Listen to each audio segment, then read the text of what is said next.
O duminică plăcută tuturor! Subiectele principale ale zilei 1355 a războiului din Ucraina sunt: Casa Albă respinge afirmația Ungariei privind o scutire, pe termen nelimitat, de sancțiunile americane asupra aprovizionării cu energie rusească.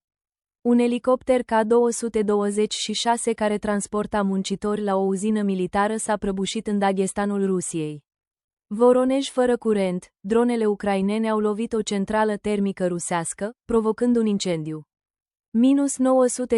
-970 de ocupanți, 5 tancuri și 19 sisteme de artilerie. Statul major general al forțelor armate ale Ucrainei a actualizat pierderile de luptă ale Federației Ruse. Ritmul avansurilor rusești în direcție Pokrovske a încetinit temporar, dar probabil va crește din nou în zilele următoare, pe măsură ce forțele rusești extind logistica și aduc întăriri în zonă. Administrația Trump a negat afirmația Budapestei conform căreia Ungaria ar primi o scutire pe termen nelimitat de la sancțiunile americane asupra importurilor de petrol și gaze din Rusia. Washingtonul a menționat că scutirea ar fi valabilă doar un an. Sursa, Reuters, citând un purtător de cuvânt al Casei Albe, după vizita delegației maghiare la Washington au apărut neînțelegeri privind interpretarea acordurilor. Ministrul maghiar de externe, Péter Szijjártó, a anunțat succesul complet al negocierilor pe pagina sa de Facebook. Prim-ministrul Viktor Orban a spus clar: a fost de acord cu președintele SUA că am primit o renunțare la sancțiuni pe termen nelimitat. Sancțiunile privind livrările de petrol și gaze către Ungaria nu vor fi aplicate pe termen nelimitat, a scris el.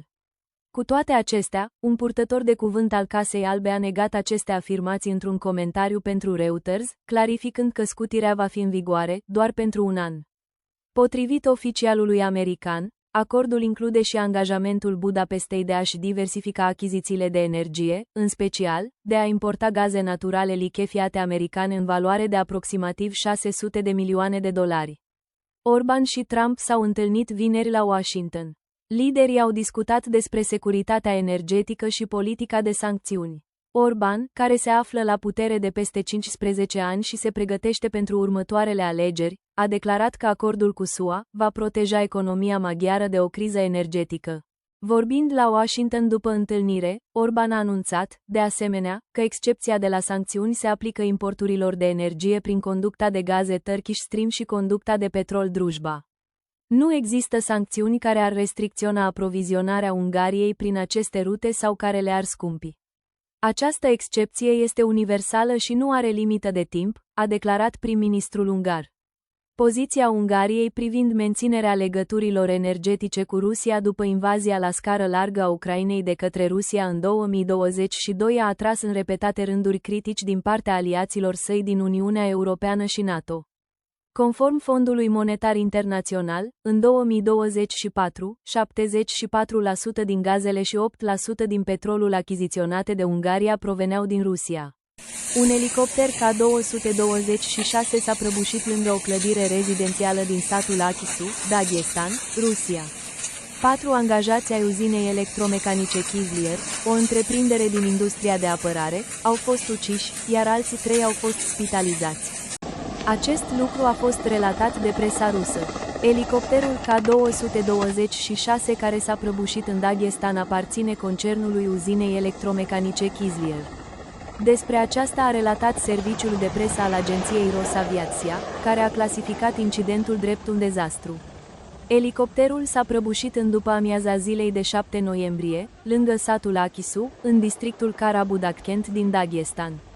Potrivit Ministerului pentru Urgențe din Rusia, 4 persoane au murit în accident, iar alte 3 au fost rănite. Elicopterul zbura de la Kizlier la Izbărbeș, la bord se aflau muncitori. Martorii susțin că aeronava a luat foc în timpul zborului, iar echipajul a încercat să o aterizeze pe plajă. Elicopterul s-a prăbușit pe teritoriul unei clădiri rezidențiale, care, potrivit canalelor rusești Telegram, era goală la momentul respectiv. La locul accidentului a izbucnit un incendiu pe o suprafață de 80 de metri pătrați, incendiu care este stins de pompieri. Dronele ucrainene au atacat centrala termică din orașul Voronej noaptea de 9 noiembrie, provocând pene de curent în mai multe zone ale orașului. Astra a relatat despre acest lucru. În momentul atacului, în oraș s-au auzit explozii puternice, conform relatărilor locuitorilor.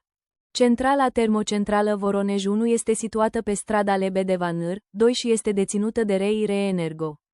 Conform datelor deschise, capacitatea sa electrică instalată este de 378,3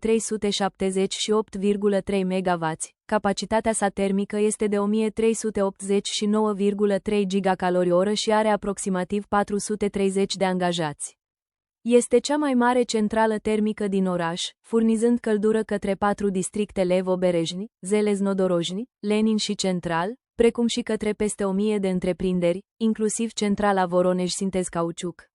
Între timp, autoritățile oficiale, reprezentate de Alexander Gusev, guvernatorul regiunii Voronej, au confirmat că mai multe drone au fost doborâte deasupra orașului și că a izbucnit un incendiu la una dintre instalațiile utilităților, care a fost ulterior stins. Potrivit acestuia, din motive de siguranță tehnologică, furnizarea de energie electrică a fost suspendată temporar. Ziua 1355 a războiului din Ucraina.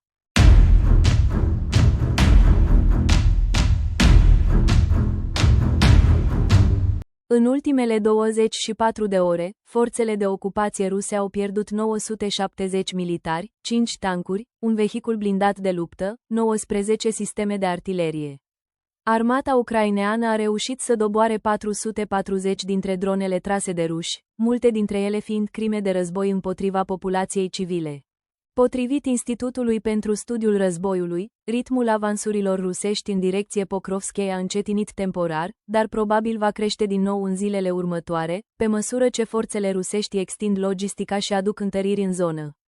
Imagini geolocalizate publicate pe 6 noiembrie indică faptul că forțele rusești au avansat recent marginal în nordul Mârnohradului, la est de Pokrovskei, o cantitate și o zonă relativ mici de avansuri rusești evaluate în direcție Pokrovskei în comparație cu zilele recente.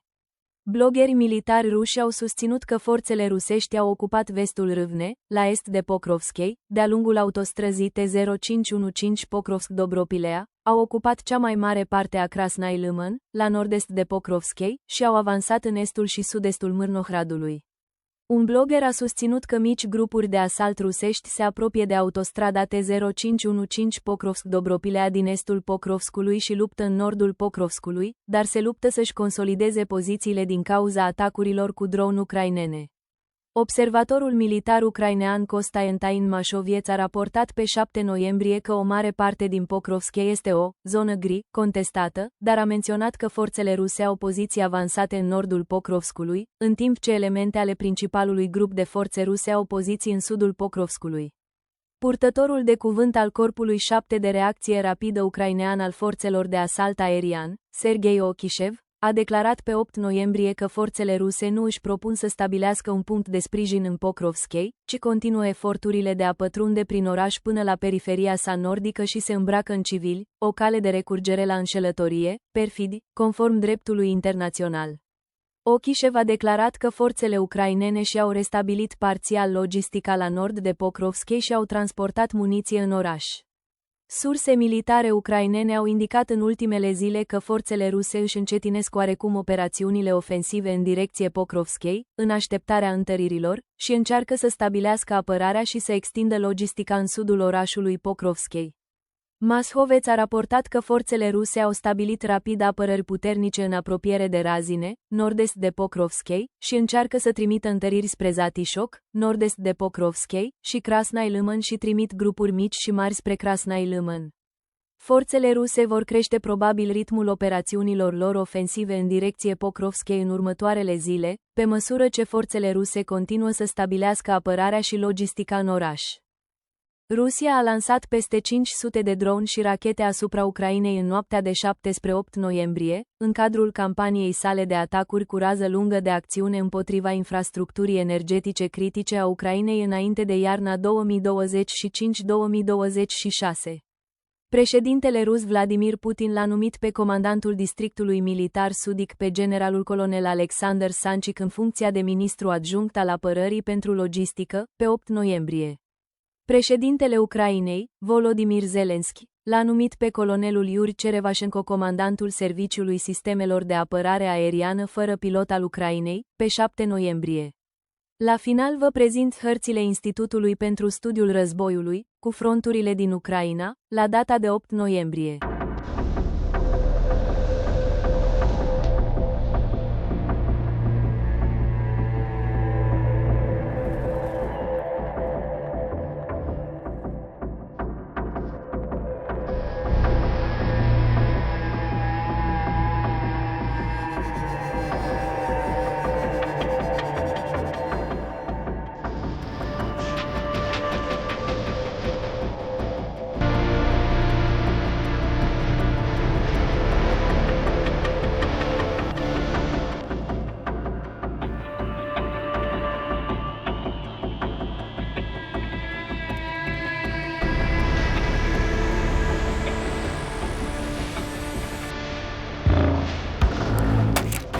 Dacă ați găsit informații utile în acest videoclip, nu ezitați să-l distribuiți pentru a ajunge la cât mai multă lume. Mulțumesc mult!